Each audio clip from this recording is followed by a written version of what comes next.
Bonjour Cédric. Bonjour Karl, ça va? Bonjour, ça va bien, merci. Et vous? Oui, oui, tant mieux. Ça va bien également de votre côté? Oui, ça va bien, toujours là, oui, oui. Bon, bah, super. Comme je vous disais, du coup, témoignage YouTube, du coup, je vais juste prendre un petit moment pour présenter un petit peu aux abonnés qui verront la vidéo.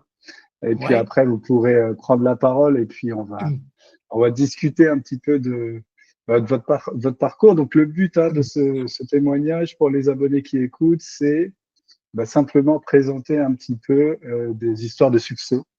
Des histoires de succès de personnes qui ont mis en pratique la thérapie et qui sont la thérapie de reconditionnement, l'approche corps esprit en général et qui s'en sont sortis avec ça. Donc des témoignages, on va en faire plusieurs dans les mois qui viennent de différentes personnes. Beaucoup sont des personnes qui vont consulter. Et là, je lance un appel aux personnes qui voient ces vidéos et qui ont réussi à se libérer de la douleur avec ces méthodes-là. N'hésitez pas à me contacter si vous voulez également partager votre histoire. Ces témoignages, l'idée, c'était qu'il y a un coach américain qui s'appelle Dan Muglio qui en fait, et ça aide beaucoup les gens de voir que certaines personnes sont capables d'aller mieux, sont capables de s'en sortir avec ces méthodes. Ça les motive un petit peu à se lancer et à passer certains paliers, j'ai envie de dire. Le problème, c'est qu'il n'y avait aucun témoignage en français. Donc le but, c'est ça. Merci à Dan d'avoir fait ça en anglais. On va s'inspirer un peu de son modèle pour faire ça en français. Et Cédric, vous êtes le premier. Ah, vous, d'accord. allez, vous allez lancer un petit peu cette idée de témoignage sur YouTube. Donc ce sera sur ma chaîne, évidemment. Et ben c'est parti. Je vous propose peut-être de commencer par vous présenter vos symptômes, un petit peu ce qui vous est arrivé, combien de temps ça a duré, etc. Ben, je me suis, en fait, j'ai été confronté à des problèmes de douleurs, des douleurs au niveau de la tête, hein, et puis particulièrement là, entre les yeux, au-dessus, hein, également, un peu frontal. Et puis au niveau aussi on pourrait dire un peu des sinus, mais disons du nez, quoi. Du nez, sur les côtés du nez. Et donc ça, c'est arrivé, ça a commencé en 2005, on va dire, 2005, là, dans mon souvenir. Voilà, et ça apparaissait à chaque fois qu'il y avait du vent. Du vent frais en fait, du vent frais, des températures qui atteignaient quand elles arrivaient à moins de 10 degrés en général. Il suffisait que je surveille par exemple la température sur la voiture et je voyais que bon, dès que ça baissait, même quelquefois encore plus chaud que ça malgré tout, mais bon, on va dire dans les 10 degrés. J'attrapais tout de suite des maux de tête comme ça, à ces endroits-là, donc au niveau du nez et de la tête. Et donc des douleurs voilà, qui me rendaient, alors qui me fatiguaient d'abord, qui me fatiguaient beaucoup quand même, et qui me rendaient irritable. Et puis, bien souvent, pour faire passer ça, tout ce qui me restait à faire, c'était de me coucher en fait. Me coucher et donc essayer même de dormir un petit peu pour au moins récupérer, déjà pour tenir la soirée après une journée de travail et aussi après à dormir, faire carrément disons, le tour de l'horloge le week-end pour vraiment récupérer, quoi. Mhm. Ok. Et du coup, c'était des douleurs qui étaient saisonnières, plutôt l'hiver, vu que c'était en C'était dessous donc de des 10 douleurs degrés. qui ont, à vrai dire, donc avaient lieu plutôt en automne, hein, on va dire en automne, disons à partir d'octobre, voilà, jusqu'au printemps, l'arrivée du printemps, on va dire, hein. Voilà, moi je suis dans le nord de la France, donc il peut faire assez frais déjà en octobre et donc jusque facilement avril-mai, quoi, hein. Mhm. Donc c'était surtout ces périodes-là. Et curieusement, donc quand on était par temps beaucoup plus beau, je n'avais rien du tout. Et en été et au printemps, une fois qu'il faisait beau, je n'avais plus rien du tout, aucun symptôme que j'ai déjà dit, jusqu'à la fin de l'été, jusqu'au retour donc d'un temps froid avec du froid, de la pluie ou du vent frais, quoi. Mhm. Voilà. Et du coup, l'hiver, c'était vraiment quelque chose qui était là tout le temps, où il y avait des périodes d'accalmie, Ben, c'était hyper, ça réagissait au quart de tour en fait, hein. C'est-à-dire que dès l'instant où je sortais et qu'il faisait ce temps-là, paf, on va dire, ça commençait, ça me tombait dessus et ça passait plus, quoi. Ouais, donc ça pouvait Ouais. durer tous les mois d'hiver Ça sans. pouvait durer tant que le temps était mauvais. Voilà, il y avait des accalmies, on va dire, des rémissions quand il y avait du redoux, un temps anormalement doux, par exemple, en hiver, ou bien sûr, là, je n'avais rien du tout, quoi. Hmm. Mais sinon, c'était voilà, dès qu'il commençait à refaire un peu frais, trop frais, bah ça y est, ça commençait, quoi. Ok. Donc j'en étais arrivé à surveiller le, pardon, j'enlève juste un fil, voilà. Euh, J'en étais arrivé à surveiller du coup la météo, hein, voilà, à avoir peur tout simplement à surveiller le temps qu'allait faire le lendemain, voire plus loin que ça, et également à contrôler, ouais, par exemple à la voiture combien il faisait, et je savais déjà donc qu'une fois que je sortirais de la voiture ou même en voyant la météo la veille, je me disais bah ça y est, ça va recommencer. Hmm. Voilà, c'était devenu une obsession en quelque sorte, hein. Parlons un petit peu de votre parcours médical. On va revenir tout à l'heure sur sur ces mécanismes un petit peu de contrôle, de surveillance qui nous ont intéressés, hein, puisqu'on a beaucoup travaillé dessus quand on a discuté et qu'on se voyait dans le cadre du cabinet. Euh, Parlez-nous un peu de votre parcours médical. Qu'est-ce que vous avez entrepris au moment où les symptômes sont arrivés? Bah, Est-ce que les médecins ont donné un nom à ces douleurs un petit peu surprenantes?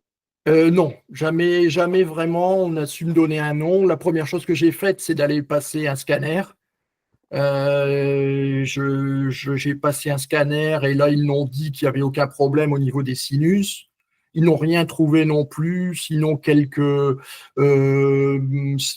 polypes, mais ça ne pouvait pas être ça. C'était susceptible de revenir et donc, mais ça ne pouvait pas être ça du tout. Donc, je suis allé voir au fil des ans. Je me suis pas mal occupé en homéopathie. Oui. L'homéopathie qui ne faisait pas vraiment quelque chose de sérieux, sinon peut-être adoucir quelque peu, et j'en suis pas certain malgré tout. Je suis allé jusqu'à voir une neurologue qui m'a dit qu'elle n'avait jamais vu ça. Mais qui a quand même pu dire qu'il y avait une sensibilité, selon elle, à un stimulus lié au froid. Voilà, mais sans pouvoir en dire plus. Je me suis retrouvé au centre antidouleur de Lille aussi, où tout ce qu'on avait à me proposer, finalement, c'était de prendre du Lyrica, donc un médicament qui était fort et qui était plein d'effets secondaires désagréables et que je n'ai pas voulu prendre du coup parce qu'il y avait hallucination, tentative de suicide, des choses comme ça. Enfin, il y avait une liste incroyable d'effets secondaires nuisibles, on va dire, et donc que je n'ai pas voulu prendre. Donc j'ai toujours continué comme ça, plus ou moins. Je dois dire que j'ai eu beaucoup donc recours quand même à l'homéopathie, mais sans avoir un résultat évident, quoi, efficace. Et j'ai également testé, comme j'avais un terrain allergique dans le passé, j'ai également essayé les antihistaminiques, mais qui ne faisaient rien non plus. Ok. Et je ne parle pas des Doliprane, par exemple, des Doliprane paracétamol qui ne faisaient rien du tout non plus. Incapable de lutter contre ces douleurs et contre les symptômes. Donc les médecins, ils étaient un petit peu perdus là, ils n'arrivaient pas à trouver, c'était un cas qu'ils ne comprenaient pas, quoi, si je comprends Oui, bien. bah, de toute façon, je restais pas. En fait, je ne faisais que passer de l'un à l'autre sans jamais vraiment m'attarder. Donc, hein, et ce qui fait qu'ils, bon, sur le coup, oui, ils étaient toujours plus ou moins dans l'inconnu quand même, hein, oui. Hmm. Mhm. Ok. Et quel impact du coup ça a eu dans votre vie? Donc tout à l'heure, vous parliez un petit peu des mécanismes de surveillance, mais peut-être que ça pourrait aider aussi les personnes qui écoutent de comprendre euh, en quoi ça a modifié votre vie. Est-ce que vous aviez peut-être d'autres mécanismes? Vous m'aviez parlé à l'époque du télétravail, des choses comme ça, pour éviter de sortir. Oui, Quel voilà, c'est impact ça a ça. eu Ben, sur votre oui, quotidien? voilà, avec après le Covid et tout ça, comme on a eu une possibilité de faire du télétravail, ça pouvait m'arriver donc de surveiller la météo et d'aller jusqu'à essayer de changer mes jours de télétravail pour ne pas avoir à sortir les jours où j'avais vu qu'il allait faire froid. Donc, il y avait ça, il y avait le fait, pendant mes loisirs, le week-end par exemple, ou même les soirs en semaine, de ne pas aller voir d'amis ou de ne pas sortir pour un loisir parce que j'allais devoir également être dehors au froid. Donc, j'évitais, en fait. Il y avait une stratégie d'évitement. Évitement de l'exposition au temps qui m'aurait posé problème, quoi. Ok. Voilà, je restais chez moi au chaud, on va dire. Et je m'évitais des sorties. Hmm. Là, je vais peut-être juste faire un point sur ce que vous avez dit. Là, pareil pour les personnes qui écoutent, c'est que il y a deux points qui ressortent, qui sont importants là. C'est qu'il y avait des mécanismes de surveillance, d'anticipation. Donc, on regarde la météo la veille, on commence à se dire, oh là là, attention, il va pas faire beau demain. Et donc, ça déclenche une anticipation et ça fait que les symptômes peuvent arriver le lendemain. Et même chose, des évitements qui peuvent aussi aller confirmer au cerveau qu'il y a potentiellement un danger, quoi. Parce que rappelez-vous que c'est ça qu'on veut. Donc, c'est, dans le cadre de la douleur neuroplastique, c'est enseigner au cerveau qu'il est en sécurité à partir du moment où on est persuadé qu'il n'y a pas de cause physique qui cause les douleurs. Et a priori, c'était votre cas.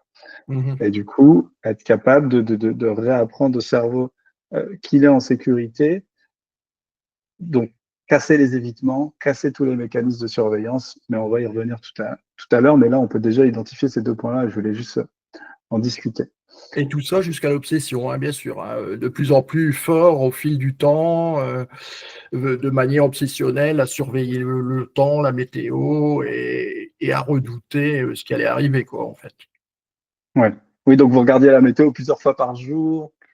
Ben, pas plusieurs fois éventuellement, mais je veux dire, après, c'était souvent penser à ça quand même, à penser au Ouais. temps qu'il allait faire, voilà. Et il y a aussi, quand c'est comme ça, malgré tout, une sensation de se sentir différent des autres, évidemment, puisque étant dans ces conditions, tout ce que j'avais trouvé à faire, c'était quand il faisait froid, je me mettais un bonnet jusqu'aux yeux, et quelquefois plus, capuche, grosse doudoune. Donc, je pouvais arriver vêtu comme quelqu'un qui allait en Alaska, en fait, alors que j'étais simplement à Lille, quoi. Donc, il y avait aussi une sensation malgré tout voilà, vraiment d'être différent des autres, au point que des fois, oui, on n'arrivait pas à me reconnaître quand j'arrivais parce que j'étais masqué sous mes effets, quoi, on va dire. Oui. Alors là, il y a une question qui vient, c'est est-ce que vous avez déjà pensé à déménager dans un endroit où les températures étaient toujours au-dessus de 10 degrés? Alors oui, voilà, donc le dernier recours avant d'avoir, disons, réussi, grâce à votre méthode, à mettre fin à ces problèmes, c'était de partir en Espagne. C'était voilà, disons, bon, malgré tout, j'approche plus ou moins d'une période de la retraite, donc c'était de penser après finir mes jours en Espagne, puisque bon, ça va, je me débrouille en espagnol, et donc je pensais que je serais mieux là-bas, quoi. Ouais, là, Ah oui. c'était vraiment même à me dire que de toute façon, même aller en Corse, ça ne me suffirait pas, parce qu'en Corse, il pouvait faire frais le matin quand même, en hiver, et donc la Corse n'était pas suffisante. Bon. Alors, ça peut être bien de partir en Espagne, mais bon, on vous a peut-être évité ça du coup quand même. Ben voilà, ouais, maintenant c'est vrai que je n'y pense plus du coup. Oui, vous voulez plus partir, c'est ça? Ah non, maintenant ça va, je peux rester dans le Nord, oui. Parfait. Ok. Comment vous avez eu connaissance du coup de la méthode, peut-être De la en cherchant méthode. sur Internet? Oui, c'est ça. Alors, bon, il faut quand même dire que de toutes ces choses où on a voulu me faire quelquefois prendre ou adopter des régimes spéciaux, quelquefois incroyables, où on voulait complètement changer mon alimentation également. Je me souviens ouais, c'était un ostéopathe dans la médecine, plutôt basé sur la médecine chinoise, qui voulait me faire arrêter absolument, même de prendre de manger du chocolat, etc., parce qu'il croyait que tout était basé là-dessus.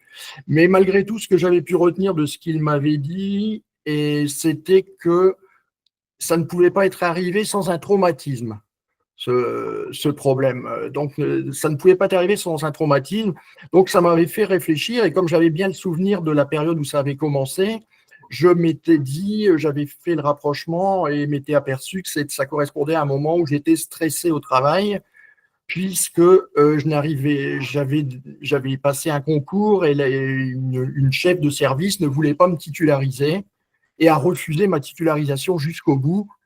Ce qui fait que je me suis retrouvé au chômage, que j'ai dû également intenter un procès contre l'employeur, mais que j'ai fini par gagner. Mais bon, malgré tout, il y a eu toute une période qui s'est prolongée comme ça de stress, quand même stress intense.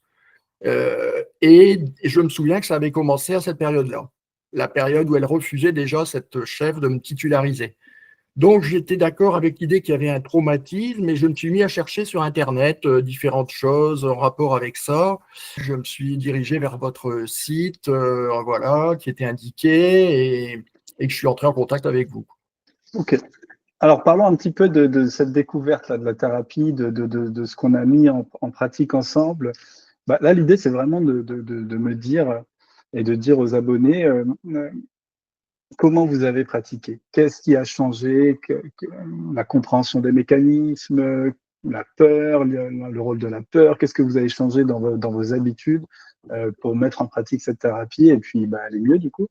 La première chose que j'ai faite, c'est donc de lire l'ouvrage d'Alan Gordon que vous m'aviez recommandé, hein, et donc qui est, disons, le père, hein, le père de cette méthode, hein, que vous utilisez.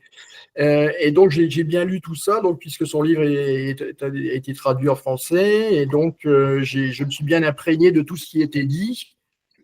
Et vous m'avez communiqué également un petit enregistrement qui s'appelle un tracking somatique, hein, qui est en fait une sorte de méthode d'hypnose, hein, en quelque sorte, où on est invité à examiner sa douleur, disons comme si on en était spectateur, à se détacher d'elle et à la regarder finalement comme si on la regardait passer, quoi, hein, et à l'analyser.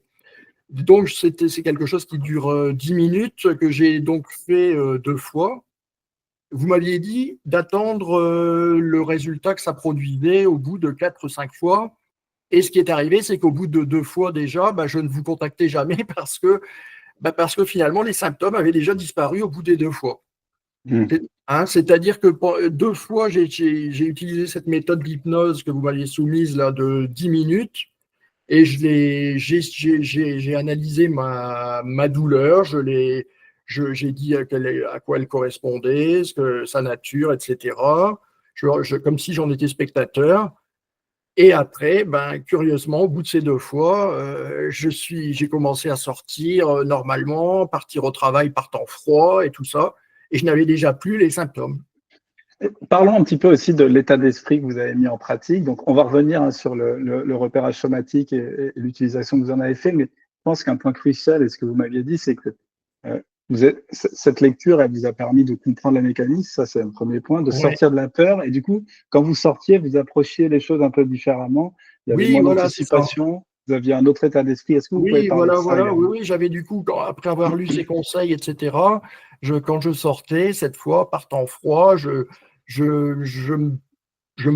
je me protégeais en quelque sorte. Je me disais, bah non, non, ça ne m'affecte pas, le froid ne me fait pas mal, c'est vrai que je ne ressens pas de douleur, je suis en sécurité, finalement, tel que je suis, etc. Et j'étais très motivé de toute façon après avoir lu tout ça, hein, puisque je m'étais aperçu que bah, finalement, en effet, la douleur était certainement d'origine psychologique et n'avait pas de raison d'être, vraiment. Donc je me disais, en effet, ce n'est pas le froid, ce n'est pas ce temps, ce n'est pas le vent, ce n'est pas la pluie qui fait que je suis comme ça. Et donc j'ai été très motivé pour cette méthode, également pour suivre, pour écouter le tracking somatique et l'appliquer. Et donc, en sortant, oui, je me disais que tout ça était différent maintenant, que voilà, ça ne m'affectait plus en quelque sorte, quoi. Et en effet, c'est ce qui est arrivé parce que voilà, je montais dans le train, j'avais traversé une bonne partie voilà, fait une bonne route à pied et pourtant, je n'avais aucun mal, quoi. Donc, ça a été assez vite, dès vos premières sorties. Très Ouais. vite, ouais, très vite. Je vous dis, puisque j'ai fait 2 fois votre tracking somatique, là, d'écouter cette petite leçon d'hypnose et ça ne m'a. Après, voilà, c'était déjà en régression, c'était même déjà disparu, ouais. Hmm. Mhm. Ok.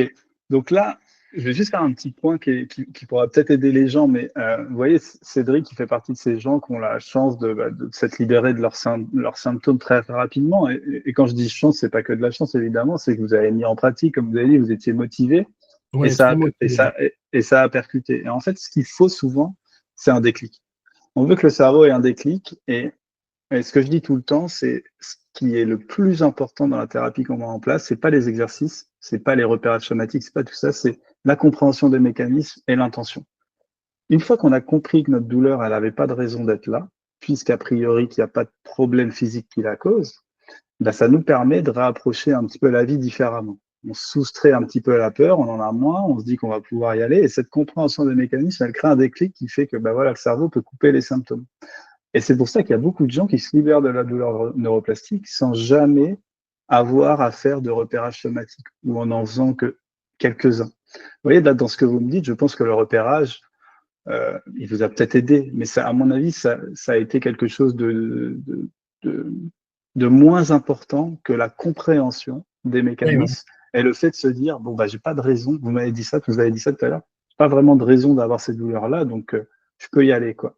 Et ça, c'est vraiment comprendre ce qui se passe, sortir de la peur, revivre normalement. Et là, on va pouvoir rediscuter un peu de la météo et de tout ça. Mais euh, c'est surtout ça qui a un effet. Les repérages somatiques et tout ça, ça peut venir ramener de la sécurité aussi. D'ailleurs, c'est pas de l'hypnose d'ailleurs, c'est une petite précision, ça pour les apprenez, c'est pas de l'hypnose, c'est un exercice qui s'en rapproche un peu, mais on est en pleine conscience, comme vous l'avez dit, et Oui. l'idée c'est d'aller observer les douleurs pour dire au cerveau, ok, ce qui se passe là, c'est pas dangereux. Donc c'est un autre moyen de ramener de la sécurité. Donc ça a été hyper vite pour vous, quoi. Hyper C'est ça vite, qui est. oui. Ouais, ouais. Ouais. Et ça, c'est un autre point que je voulais faire. J'en profite là.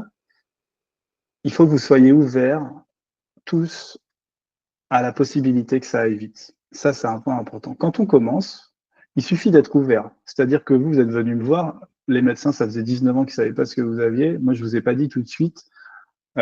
C'est sûr que c'est neuroplastique. D'autant plus que vous remplissiez pas énormément de critères. Et je me rappelle qu'on s'était dit, on avait parlé du fait que ça pourrait être un conditionnement. Effectivement, que le cerveau, en dessous de 10 degrés, il se dit, ouh là là, attention, là c'est dangereux, et il déclenche des douleurs. On s'était dit ça.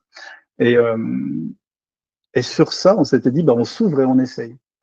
Et c'est pour ça que j'invite tous les gens qui ont des douleurs chroniques, même s'ils ont eu parfois des diagnostics physiques, s'ils ont l'impression de se reconnaître dans les critères de la douleur neuroplastique, de juste s'ouvrir. Ça coûte rien d'essayer. Et la preuve, vous avez essayé, et puis bah voilà, parfois ça peut aller très vite. Ce que je disais au début. Euh, donc on ne veut pas se mettre de deadline, on ne veut pas se mettre de pression, on ne sait pas quand ça ira mieux, mais on reste ouvert à l'idée que ça puisse aller un petit peu vite, parce que moi je le vois assez régulièrement au sein du cabinet. Évidemment, la majorité du temps, ça va demander un peu plus de temps, mais j'ai aussi des personnes qui, au bout d'une ou deux fois, n'ont plus aucune douleur, parce qu'ils ont compris les mécanismes, ils n'ont plus peur, ils revivent leur vie, et le cerveau, il se dit, OK, a priori, il n'y a plus de danger, il n'y a plus de raison de déclencher ces symptômes. Voilà, c'était juste une petite aparté pour préciser aux personnes qui regarderont ce témoignage-là. Est-ce que vous pouvez me dire du coup aussi ce que vous avez arrêté dans vos comportements? On parlait de surveiller la météo, de mettre des bonnets et des écharpes Oui, oui, oui. jusque-là. Bah, Est-ce que du ça coup, a été modifié? oui, ben, mettre moins facilement le bonnet. Je me suis aperçu que je supportais une certaine des températures plus ou moins froides sans avoir besoin de mettre automatiquement mon bonnet, même d'être à 3 ou 4 degrés sans bonnet sur la tête. Du coup, ça a été mon premier hiver là, que je viens de passer, donc ici dans le nord, où je me suis aperçu que je pouvais sortir le soir et éventuellement passer un certain temps dans la rue sans bonnet, sans avoir de douleur. Bon, tout à fait nouveau, des choses tout à fait nouvelles. Je suis allé visiter, faire un tour à Bruges fin février, sans bonnet toute la journée, alors que Bruges, voilà, c'est une destination à laquelle je ne serais pas allé normalement avant le mois de mai, quoi, d'habitude. Mais là, voilà, je suis parti et ça s'est bien passé. Et pourtant, j'ai eu une averse de grêle en arrivant et rien n'est arrivé. Pourtant, aucune douleur. Et oui, ça a été un hiver formidable, hein, le premier depuis voilà, 20 ans, hein, 19, 20 ans. Et ça Super. n'était jamais, voilà, ça ne se produisait pas avant, quoi. C'était pas possible. Et donc, ça a été du coup une vraie libération, l'impression de revivre, hein, en quelque sorte, et l'impression des fois de ne pas y croire, surtout d'avoir du mal à y croire, quoi, de se dire c'est incroyable, quoi, je sais pas, je suis quelqu'un d'autre, si, c'est pas possible, quoi. Plus rien n'arrive, bon, voilà, quoi, bizarre. Du mal à y croire des fois, oui. Ouais, ça, c'est un sentiment qui peut arriver pour les personnes qui ont plus de douleur. Moi, je reste en contact parce qu'on fait des suivis à 3 mois, 6 mois. D'ailleurs, on s'était contacté au bout de quelques mois pour savoir si ça se maintenait. Et effectivement, parfois, on n'y croit pas parce que c'est une toute nouvelle vie, on n'a pas de douleur et faut s'y habituer aussi, hein. C'est quelque chose de nouveau, mais positif, du coup, vu ce Ah que oui, vous oui, dites. oui, complètement positive, hein, ça. Et du coup, vous avez arrêté au moment où vous avez commencé à mettre en pratique le livre, de surveiller la météo, vous avez essayé de vous rassurer par rapport à ça. Vous regardiez peut-être la météo, Oui, je mais la sans regardais. peur. Je la regardais, mais voilà, j'étais prêt cette fois, disons, à l'affronter. J'avais déjà plus le même état d'esprit. Oui, après avoir lu le livre, j'avais bien assimilé, hein, puisque bon, la méthode est simple, hein, finalement, elle est claire, simple. Il suffit de bien s'en imprégner, de bien prendre conscience de ce qui est à faire et à ne pas faire. Et c'est pas énorme du tout, hein, donc j'avais quand même un nouvel état d'esprit, quoi. Même si c'est vrai, je regardais qu'il y allait le temps qu'il allait faire le lendemain. Mais voilà, mais j'étais différent, quoi, avec une autre vision des choses et prêt voilà, à affronter les événements Hmm. en n'ayant plus peur, quoi, en n'ayant plus peur. Exactement. Et ça, c'est hyper important. Ça veut dire que c'est l'intention qui compte, quoi. Vous pouvez continuer à regarder la météo, mais la question, c'est est-ce que vous la regardez et vous avez peur, vous anticipez, vous vous dites que ça va pas aller le lendemain, ou est-ce que vous la regardez et vous vous dites, OK, il va faire 8 degrés demain, ça va le faire, puisqu'il n'y a pas de raison que j'ai ces douleurs, tout ira bien. Et quand on fait ça, la perception du cerveau, elle est complètement différente. Et Ouais. donc, il va pouvoir se dire, bon, OK, a priori, il va faire 8 degrés, mais ça va aller, c'est pas dangereux, pas de symptômes. Euh, Là, vous reparliez du livre d'Alan Gordon, hein. Encore une petite note, ce livre-là, c'est Déjouer la douleur chronique. N'hésitez pas à l'acheter, hein, si vous débutez le travail sur les douleurs. C'est vraiment un livre qui est super pour mettre les pieds un peu dans le travail qu'on propose. Ça peut créer des déclics. Oui, Euh, il est très simple à lire, vraiment, et oui, et pas cher, hein, puisqu'on peut le trouver en e-book. Oui, c'est vraiment et très clair, quoi. Voilà, très clair, très. Et en même temps, il n'y a pas non plus tout un tas de choses à faire, quoi, à découvrir, hein. Finalement, c'est de bien prendre conscience de certaines choses clés et puis après de les appliquer, quoi. C'est ça, bien prendre conscience de certaines choses clés. Et c'est ça le plus important.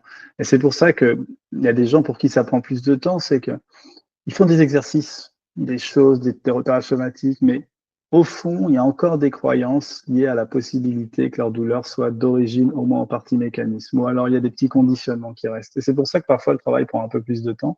Euh, c'est parce qu'il faut aller faire sauter ces croyances. Et vous, j'ai l'impression que très vite, vous avez changé de paradigme, vous avez compris que vos douleurs, elles étaient d'origine neuroplastique, qu'elles étaient liées à la perception du cerveau et que vous êtes, euh, vous avez été assez vite certain que c'était ça.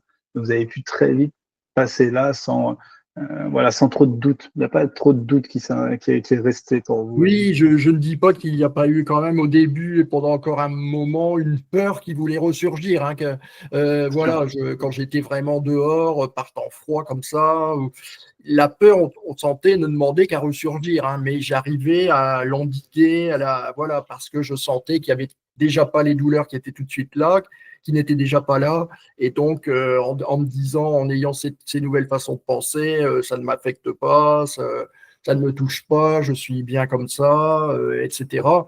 Je voyais que malgré tout, ça ne faisait rien, quoi. Il n'y a rien arrivé comme phénomène Hmm. mauvais, quoi. Ok. Est-ce que vous auriez des conseils à donner aux personnes? Est-ce qu'il y a, alors, c'est vrai que vous, c'est un cas assez particulier parce que c'est des symptômes qui sont pas très courants. Il n'y avait pas vraiment Oui, de nom sur vos symptômes. Honnêtement, en 5 ans de pratique, j'avais jamais eu ce cas-là. et j'en ai pas eu d'autres depuis qu'on s'est rencontrés. Ouais, non, c'était Donc, vraiment spécial. Hein. et puis en plus, ça a été très vite pour vous pour aller mieux, mais est-ce qu'il y aurait quand même des petits conseils que vous aimeriez donner aux personnes qui nous regardent?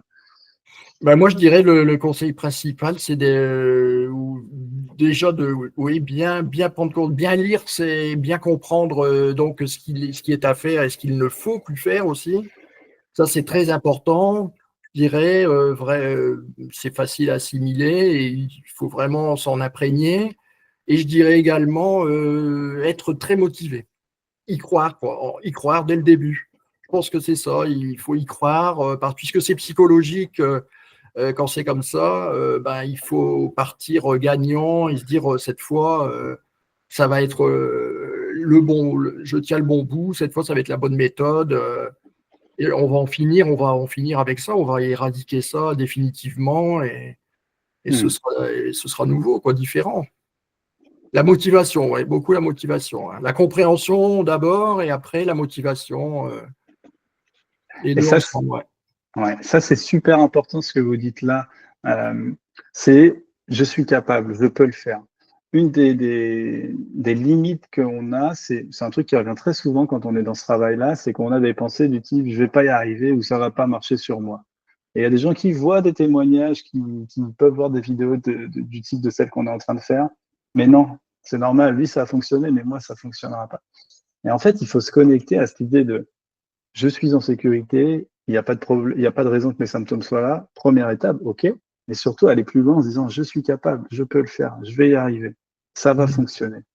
Croire vraiment que c'est possible d'aller mieux. Et c'est exactement ce que vous décrivez là. Vous aviez une motivation, vous aviez envie que ça fonctionne, vous y avez cru, vous étiez certain que c'était ça qui se passait. Et c'est probablement ça qui a permis aussi que ça aille aussi vite. Oui, je pense, oui. Ouais, super. Est-ce qu'il y a d'autres petits conseils ou on a fait le tour? Non, je vois. Oui, et puis après, ben, ne pas céder à la peur, hein, parce que je pense que la peur qui a tellement été présente pendant des années, voire des dizaines d'années, si c'est un phénomène qui a duré, c'est sûr elle est certainement toujours prête à ressurgir, notamment au début, hein, comme je dis, quand on voit que le mal a disparu. Elle est certainement là, tapis, prête à ressurgir au moindre problème, ou même à se dire peut-être bah, c'est pas possible que ce soit comme ça maintenant, mais c'est là qu'il faut réussir tout de suite à la racine à dire stop et à ne pas la laisser reprendre reprendre le dessus, quoi, parce que je pense que la clé c'est ça, quoi, hein, c'est de ne plus avoir peur et de considérer que bon voilà le problème qu'on affronte nous est plus nuisible, quoi, néfaste. Exactement. C'est exactement ça. C'est une thérapie où on se libère de la peur. Donc, c'est pas une thérapie. Beaucoup de gens on pense que pour se libérer de la douleur, il faut ajouter des exercices, méditer, faire de l'hypnose, de la cohérence cardiaque, faire du sport.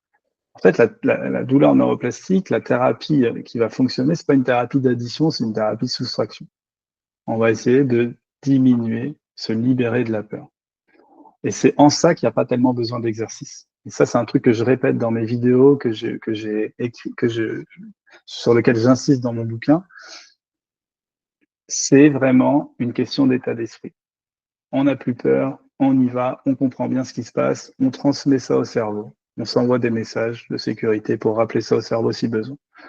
Les exercices, ils viennent en support de ça. Mais c'est pas un exercice qui va être la base du travail. Ça va juste être voilà, quelque chose qu'on ajoute l'exercice.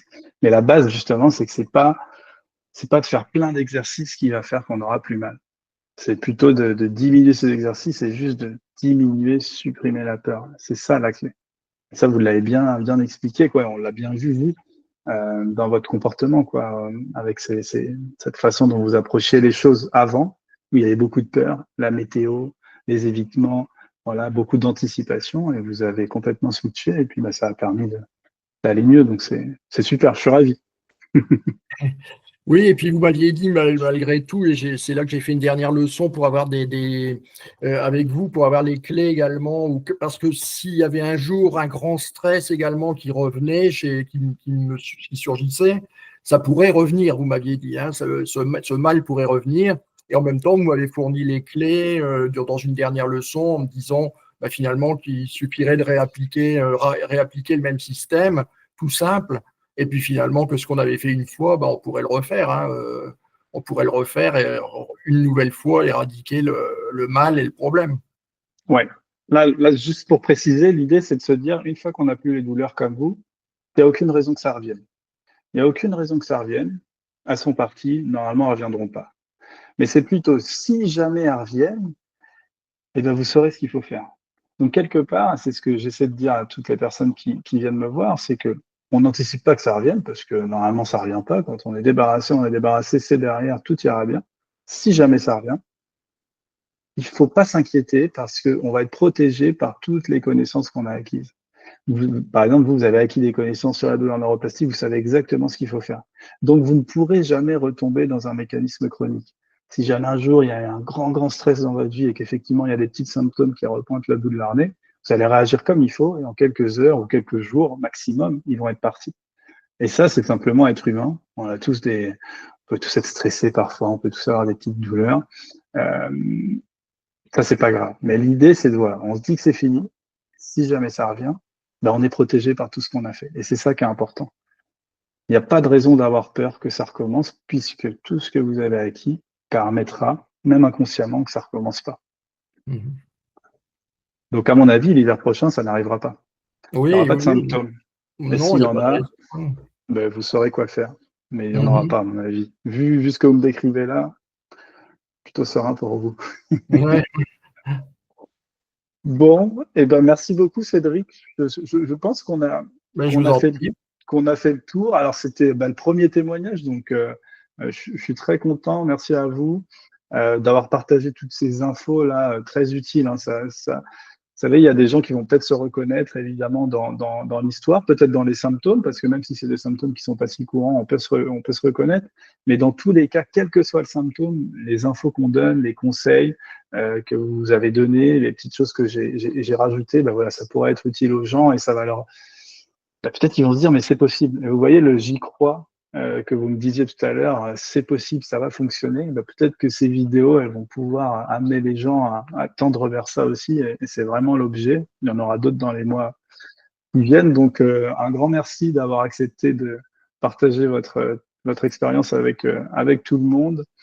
Et puis, voilà, merci encore. D'accord. Merci. Bonne soirée alors. Ouais, merci Cédric. Bonne soirée à vous. Bonne soirée également, Karl. Au revoir. Au revoir.